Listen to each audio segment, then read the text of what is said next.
નમસ્કાર. આજે હું કનુભાઈના ખેતરની અંદર છું અને તમે બધા જોઈ શકો છો કે ટામેટાની અંદર વેસ્ટેજની એગ્રી પ્રોડક્ટનું રિઝલ્ટ કેવું મળ્યું છે એના વિશે વાત કરું તો છેલ્લા 1 વર્ષથી અમને આપણી પ્રોડક્શનનું ચાલુ કર્યું, જેના કારણે એમને યુરિયા ખાતર સદંતર બંધ કરેલું છે. અને અહીંયા તમે જોઈ શકો છો કે કેટલું બધું ફ્લાવરિંગ, જેટલા પત્તા નથી એટલા ટામેટાનું બેસાડ છે અને બહુ સારું એવું ઉત્પાદન છે.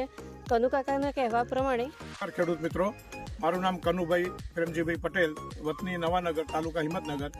મેં વેસ્ટેજ છેલ્લા 12 મહિનાથી હું વેસ્ટેજ કંપનીની દવાઓ વાપરું છું. એગ્રી 82 છે, એમાં એગ્રી ગોલ્ડ છે, એગ્રી કહેવાય ને કે બધી પ્રોડક્ટો, એમાં વેસ્ટેજની બધી પ્રોડક્ટો મેં વાપરી છે. અને એમાં એટલા બધા સરસ રિઝલ્ટ મળ્યું છે કે ટામેટાનું ન પૂછો એવું રિઝલ્ટ મળ્યું છે અમને. અને પત્તા કરતાં પણ ટામેટા વધારે લાગ્યા છે, અત્યારે દેખાય છે. અને આઈ એમ હેપી. મને એવું